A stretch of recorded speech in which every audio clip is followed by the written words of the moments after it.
On this spring morning, many centuries ago, the Roman army of occupation prepares to deal with what it has been warned is a threat to its tonight. Its legionnaires have arrested a Jewish troublemaker charged with treason against the state and claiming to be a king.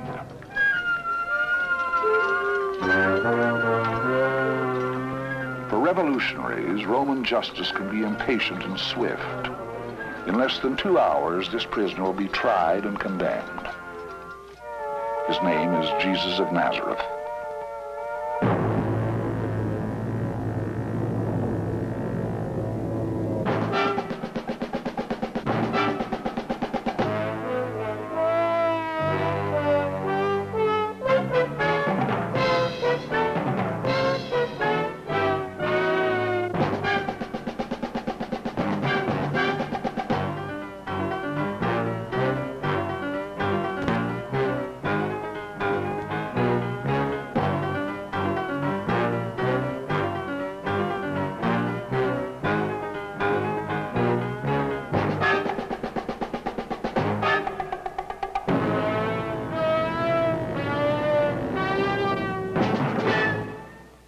On this day, the first Palm Sunday, more than 1900 years ago, Jesus of Nazareth began his last week on earth. Not then, but in the years to come, it would be revealed as an epical event, a turning point in the life of Western man, determining much of our history, our thoughts, and coloring all our actions. At his death, not many believed him to be the long-awaited Messiah, the Christ sent to announce the coming of God. Most of the civilized world had not yet heard of him. In this retelling of his passion and death, we have recreated, often at the original sites, that moment in time, as the newsreel camera might then have recorded it, and as it might have been witnessed by believer and non-believer alike. Parts of the history are fragmentary, parts still debated by scholars of religion, Protestant, Catholic, Jew. For history is silent, let each man's faith speak for itself. Yet faith sometimes can be a dangerous thing, threatening established authority. Faith, Jesus said, can cast a mountain into the sea. At least some of his followers hoped that mountain was Roman power.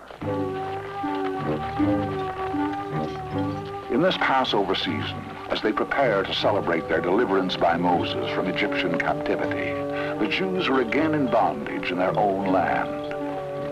For nearly 100 years, Jerusalem has echoed to the clang of Roman armor. Alien warriors strengthened the garrison of the fortress Antonia, held like a Roman fist against the heart of the city.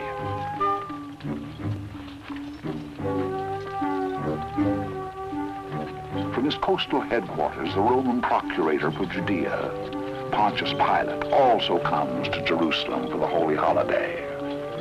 The 200,000 Passover pilgrims here to worship their God need to be reminded who holds the real authority. No foreign ruler is popular. The Empire of Rome wasn't built on popularity, it was built on power. Still, we try to be discreet. As much as possible, we govern through existing institutions. Here, for example, the priesthood. We try not to interfere so long as they behave themselves and pay their taxes. This man Jesus? Yes, I've gotten reports. These Galileans are mad. They're always producing healers, prophets, messiahs.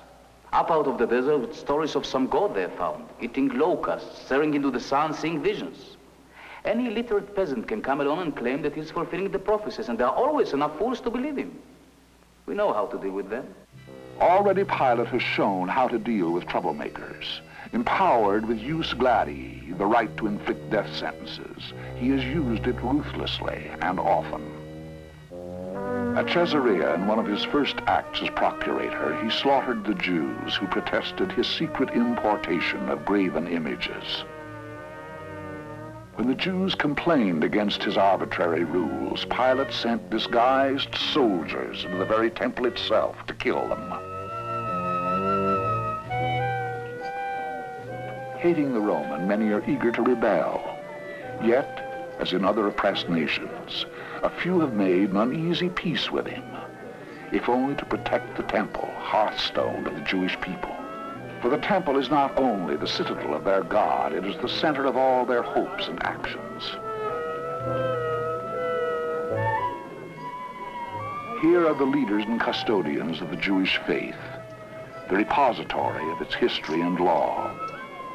Today, under the eye of a watchful conqueror, that law and its rituals have become even more sacred, an inner tie, a symbol of Jewish unity amid hostile forces. Fortress and temple exist in suspended balance. While ordinary Jews labor under the occupation, Roman procurator and Jewish high priest have made a wary compromise, an arrangement of privilege. For lesser citizens, there is no arrangement, only duties. Obey and pay taxes.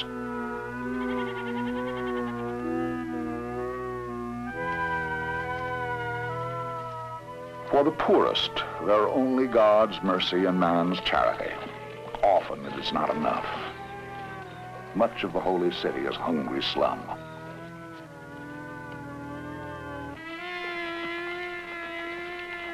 In the countryside, even amid the lush valleys and teeming waters of Galilee, the people are poorer still, drained by endless tithe, tax, and tribute, victims of the hated publicans who gather taxes on commission for the Roman. Debtors must sometimes sell themselves as slaves.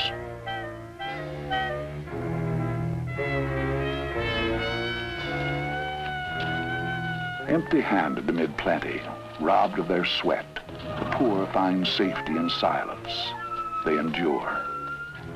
Though they are sure they are the children of God, he often seems to have forgotten their names. Yet of late, God has become closer, almost a neighbor.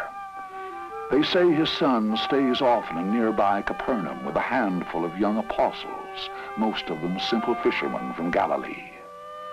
Carrying their worldly possessions upon their backs, poor as other listeners, the 12 have left net and bench to follow Jesus as he begins his ministry. For a year or more, they have trudged the length and breadth of Galilee and even beyond, while Jesus preaches love of God and love of man. In village street and synagogue, in field and country crossroad, on seashore and mountain, Jesus brings the promise that God soon will deliver the oppressed from their misery. Blessed are you poor, he tells them, for yours is the kingdom of God. Blessed are those who mourn, for they shall be comforted.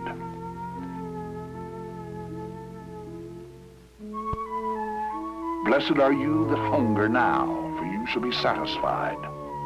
Blessed are the merciful, for they shall obtain mercy.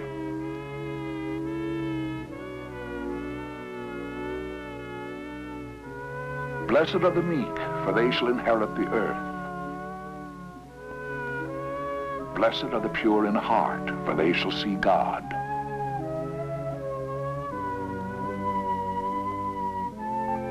Blessed are the peacemakers, for they shall be called the sons of God. Blessed are those who are persecuted for righteousness' sake, for theirs is the kingdom of heaven. By parable and example, as they wander from village to village, Jesus teaches his apostles. They find food and shelter wherever men willingly open their doors. But not all welcome Jesus.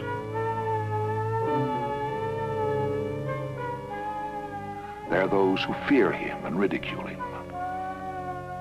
One of his apostles, Thomas, tells of hostile encounters. Yes, he has been threatened often. They even turned him away from his own village of Nazareth.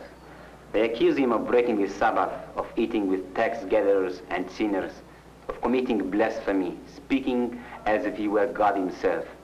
It's laughable. Would God live like this?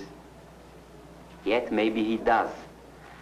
Jesus says we must give up this world to be ready for the kingdom of God. To some people that's afraid. They're afraid they lose property or position. So they hate him.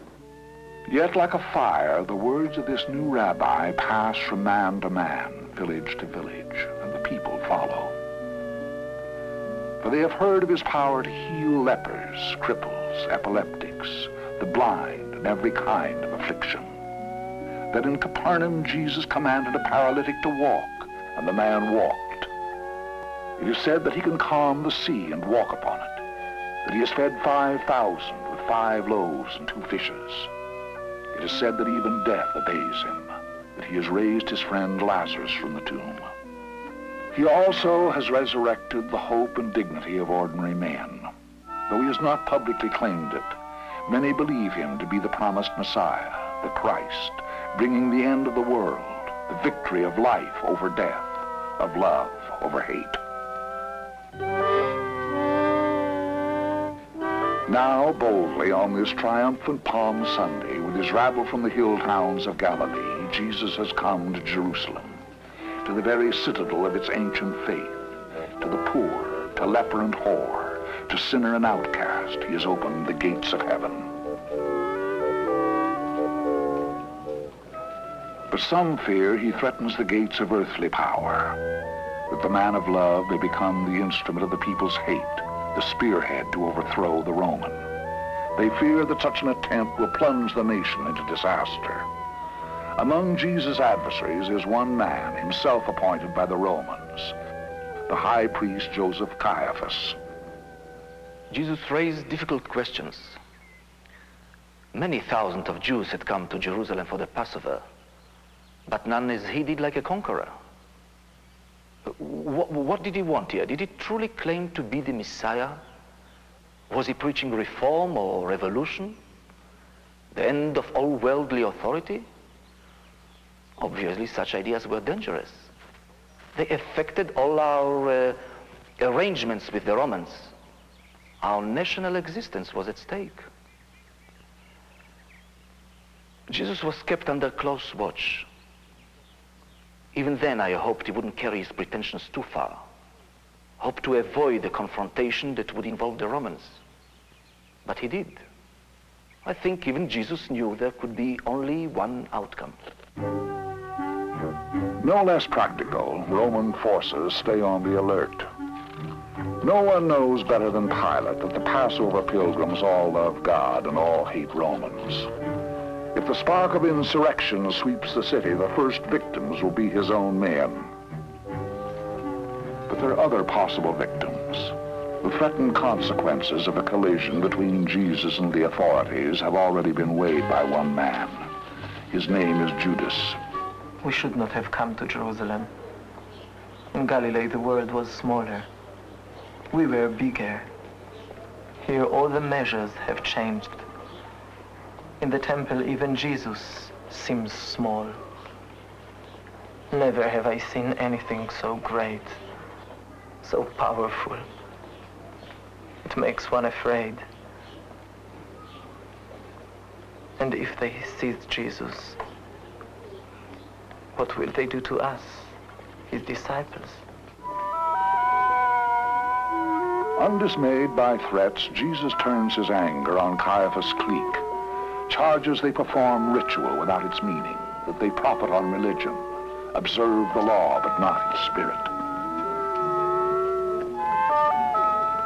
Now craftily Caiaphas' men try to unmask Jesus as a pretender, entrap him in blasphemy. Beneath the dialogue of good and evil, Jesus knows the issue is life and death. Under the rule of God, his inquisitors ask, is it lawful to pay tribute to Caesar? And knowing their intent, Jesus replies, render to Caesar the things that are Caesar's, and to God the things that are God's.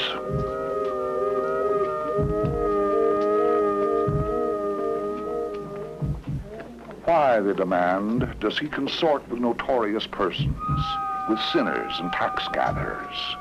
Because, Jesus responds, only the sick need a physician. Asked which is the greatest commandment, he answers, you shall love the Lord your God with all your heart, and with all your soul, and with all your strength, and with all your mind. And you shall love your neighbor as yourself. The attempt to entrap Jesus fails. With each answer, he gains strength, new followers. In the priesthood, even in the Supreme Council, some have begun to believe. Among them, the man Nicodemus. I have listened. I have thought much on it. This is a great and holy man. I have not yet said this publicly, but truly, I believe he is the Messiah, Son of the living God. Many think differently. They believe in a false prophet. Sometimes even I feel Jesus is too bold, too provocative. Perhaps truth is always provocative. And yet, the authorities must react, and they will. Against the dangerous power of the word, against a coming storm, Pilate brings in more Roman armor. Each day before nightfall, the man who has raised the storm escapes the dangers of the city. Jesus has been warned of the plots against him, that not daring to arrest him among his followers by day, his enemies may seize him in darkness. Through the gate he entered as a savior, he leaves almost as a fugitive to find safety on the Mount of Olives. Around him are the 12. They have traveled the stony trails of Galilee and Judea with Jesus. They have witnessed his triumphs, seen him shake the power of Jerusalem. But Jerusalem has not fallen, and now they are filled with foreboding. Later, Peter remembers. I did not know what would come. Each day they plotted and tried to entrap him. And he knew. Our Lord knew well what they are trying to do. 3 times, when we were coming up to Jerusalem, he told us that there he would be mocked and scourged and put to death. Long before, here in Galilee, he spoke of a seed that must be buried in the earth and died to bring forth new life. I felt helpless. He rebuked me when I tried to hold him back. Now, while his apostles tremble, Jesus makes his strongest attack, cursing Caiaphas and those who have made the temple a den of robbers. The man who has counseled against violence commits violence.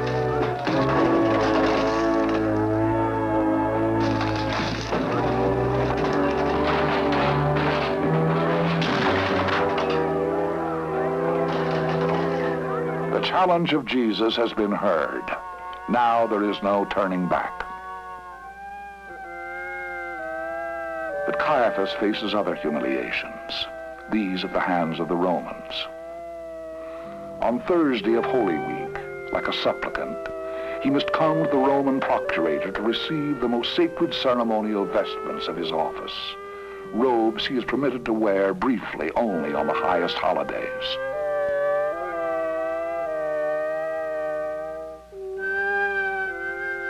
Pilate is well aware that he and Caiaphas are joined by a double bond, their mutual hatred of each other, and by their need.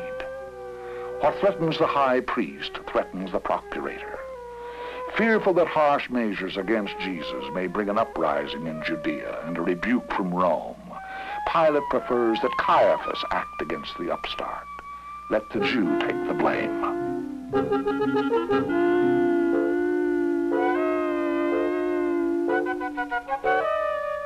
Trapped between Roman power and religious rebellion, Caiaphas knows that hour by hour his prestige and authority are being sapped.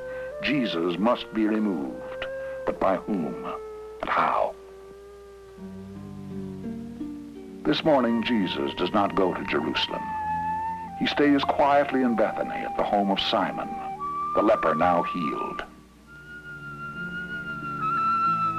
Like one preparing his departure, Jesus talks with his apostles. He is weary. The road from Bethlehem has been long and hard. Now he must face the last supreme trial. He receives a few old friends, such as Mary and Martha, sisters of Lazarus. He tries to prepare his mother for what will come. Seldom together since his ministry, all their meetings seem farewells.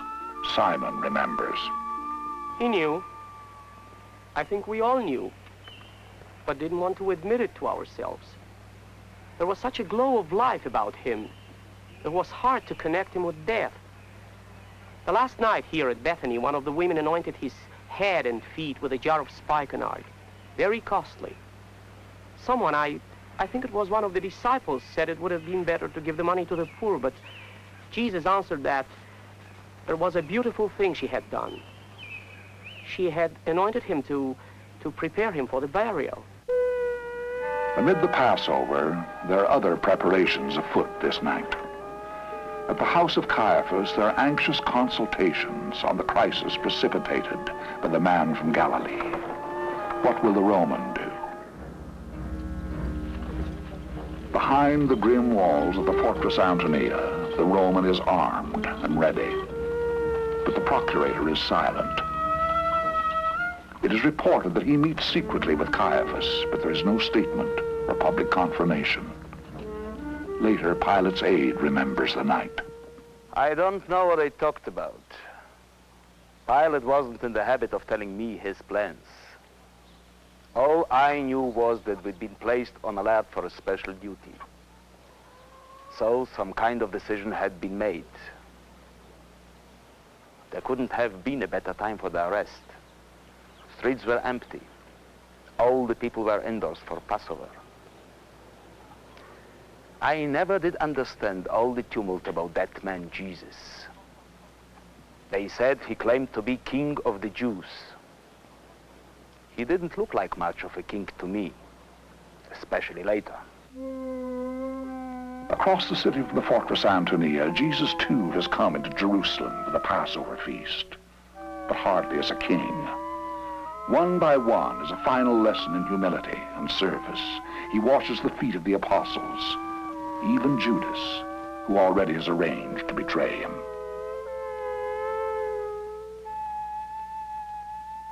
Now with his apostles in the upper room, Jesus shares the bread and wine, which is to be known through the ages as the Last Supper. He dismisses the apostle who he knows is ready to sell his life. In this room, it is believed that Jesus of Nazareth shared his Last Supper on earth with his apostles. It was both his farewell and his bequest. He was certain that at any moment he would be seized by his enemies. The few who believed him the Messiah were unaware of the dangers against him. Only the apostles were with him, and even they not for long. Soon they too would fall away from him in fear and trembling.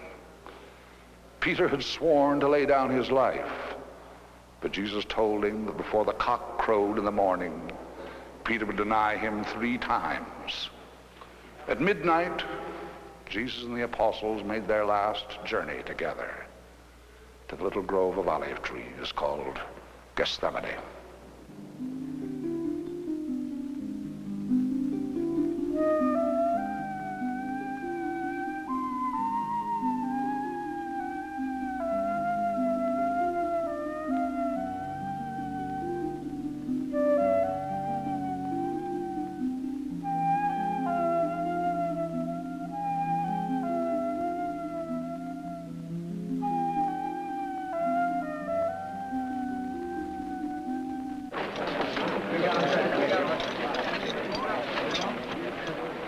Now, under cover of darkness, guided by Judas, the opponents of Jesus strike at last. Captured by an armed force as if he were a dangerous criminal, Jesus is seized and bound and led away.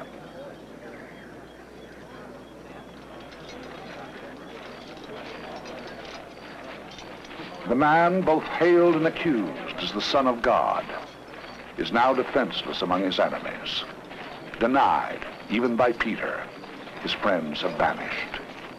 He must go the rest of the way alone.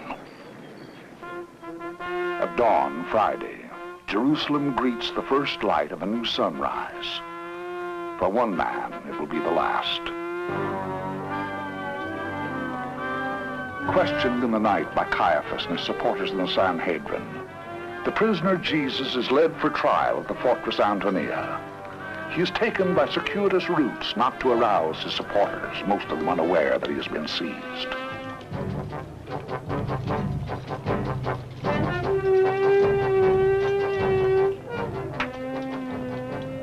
A crowd trails him, but it's unlike the others that have followed the man from Galilee. This is a mob, with a mob's hate searching for a victim.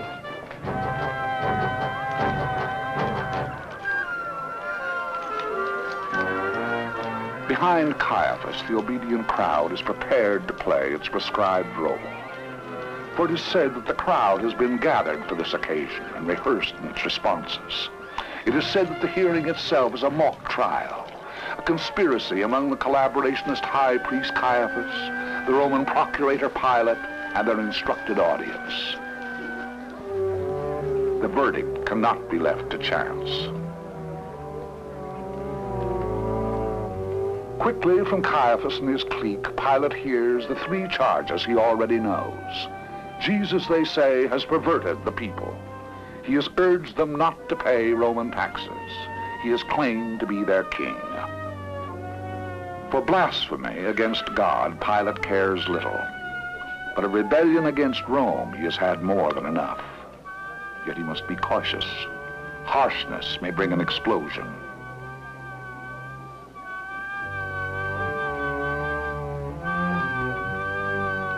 For the first time, Pilate sees the backcountry Messiah of whom he has heard much. He is a frail, unimpressive rival. Yet Pilate knows that kings of the Spirit can soon contest the power of earthly kings. "Are you," asks Pilate, "the king of the Jews?" And Jesus answers, "You have said so." But to the other charges, Jesus is silent. It is mid-morning, and Jesus has just condemned himself. Yet in killing this beloved rabbi, Pilate can shrewdly gain political capital. Knowing well the response the controlled crowd must give, he can make a cynical public gesture of compassion. As part of Passover custom, he offers to release a prisoner. Which shall it be, Jesus or Barabbas?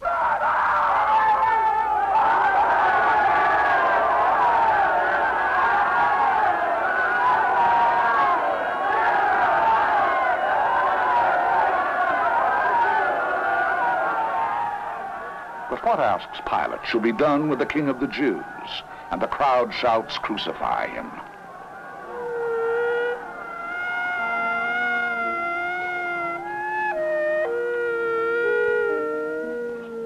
Now, as the terrorist Barabbas is freed, Jesus sees for the first time the man for whom his life has been exchanged.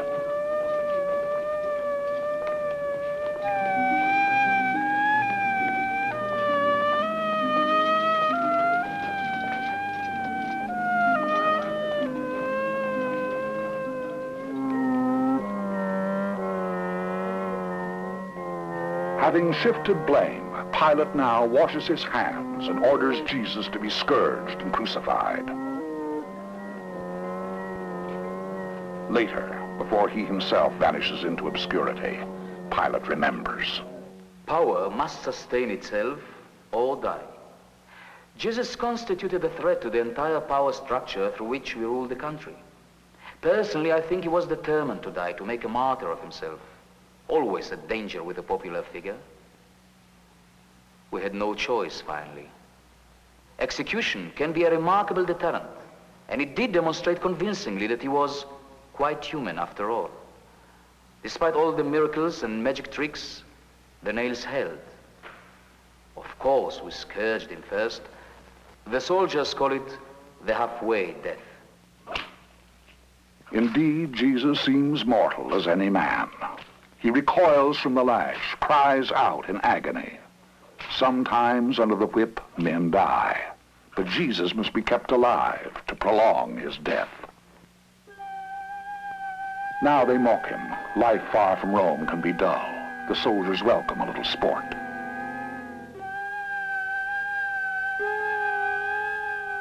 Exhausted, racked with pain, Jesus is given the burden for his final journey.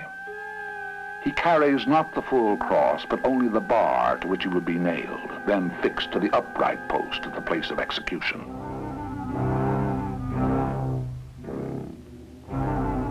Now at last, with the two thieves who also will be crucified this day, Jesus is led forth.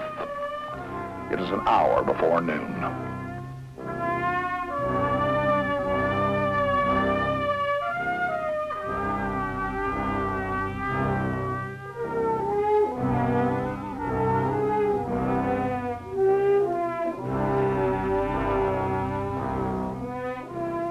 way to Golgotha is long and steep. Custom requires the procession of the condemned to provide a public example before each prisoner assigned tells his name, the crime for which he is to die. Jesus of Nazareth, King of the Jews, has been dictated by Pilate. But as Jerusalem celebrates Passover, only a few of Jesus' followers are yet aware that their Lord is about to die.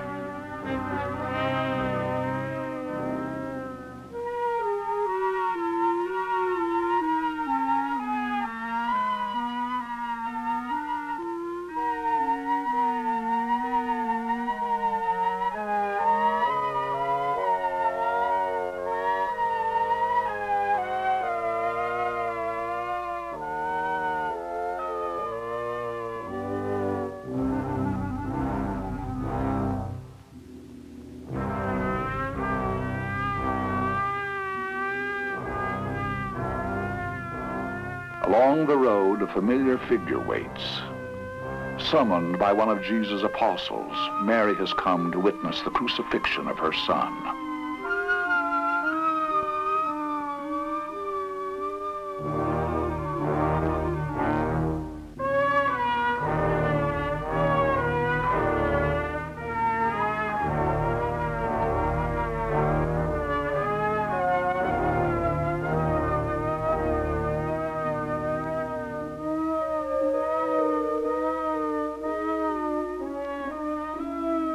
Chance pilgrim to the Passover, Simon of Cyrene, is forced to take the load that Jesus can carry no farther.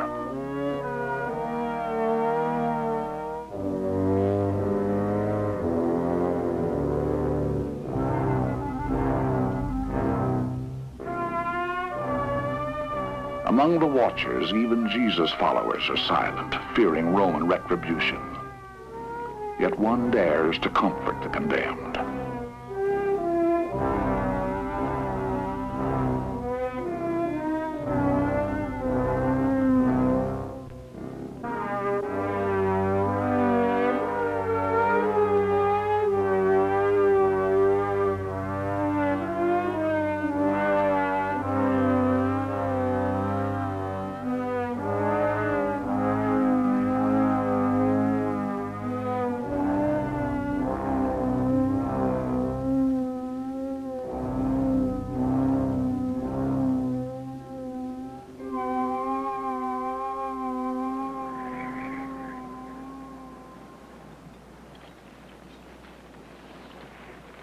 At Golgotha's summit, all is ready for the procession of victims.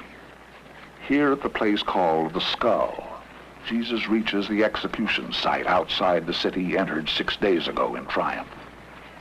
Now, only a handful of the loyal and the merely curious remain.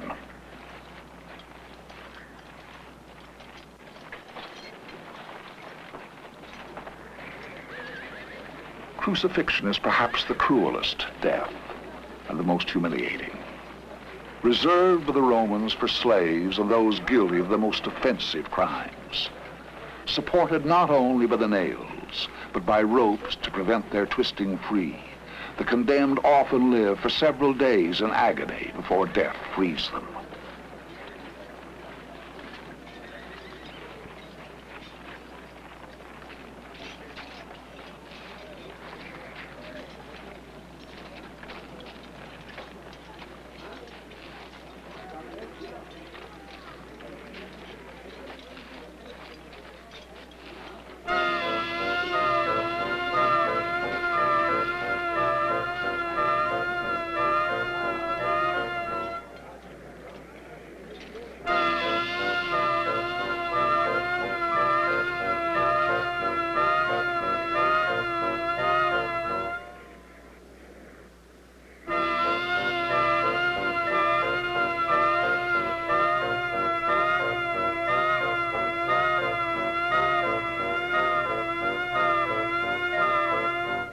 By custom, Jesus is offered drugged wine to dull his torment. He refuses.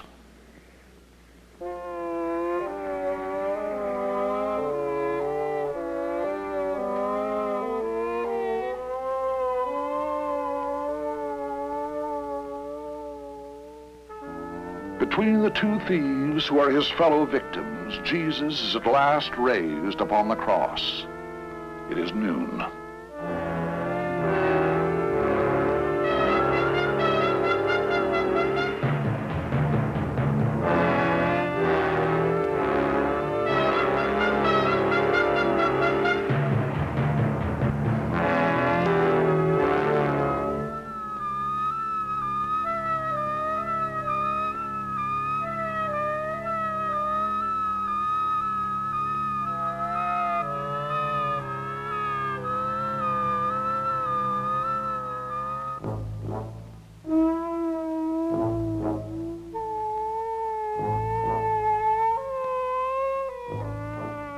Although Jesus is already in extremity, death may be long in coming.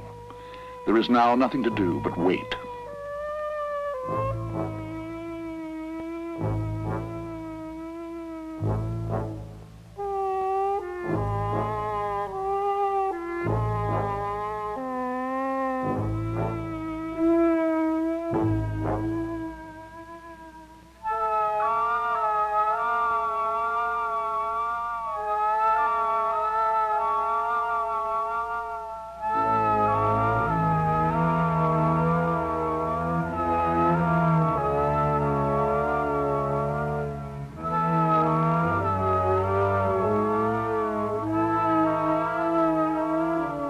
As a few of the curious begin to drift away, the Roman soldiers gather the tools of their grim carpentry.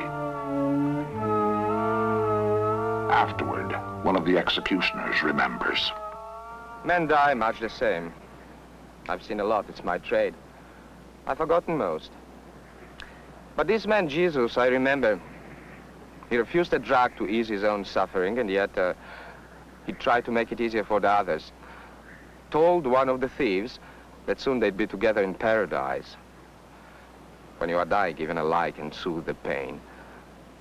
I think the thief believed him, but I have wondered sometimes about Jesus.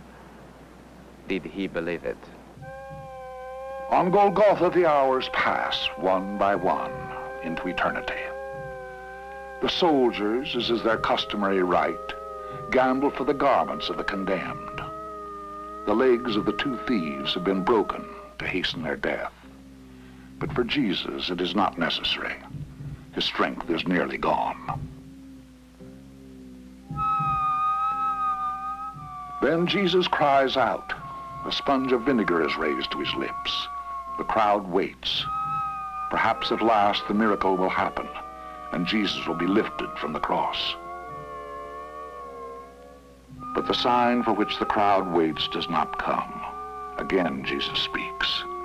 Father, into your hands I commit my spirit.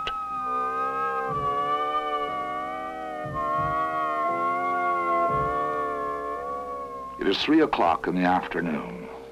He who is called the Son of God is dead. Jesus of Nazareth is no longer a danger to anyone. On such a hill outside Jerusalem, Jesus of Nazareth was crucified and then entombed close by. But that is not the end of the story. If it were, there'd be no Christendom. It's the faith of Christians everywhere that Jesus gave his life to redeem men from sin. That he arose from the tomb on the third day, the day we now call Easter. In the story of the resurrection lies the Christian belief that life, not death, must triumph.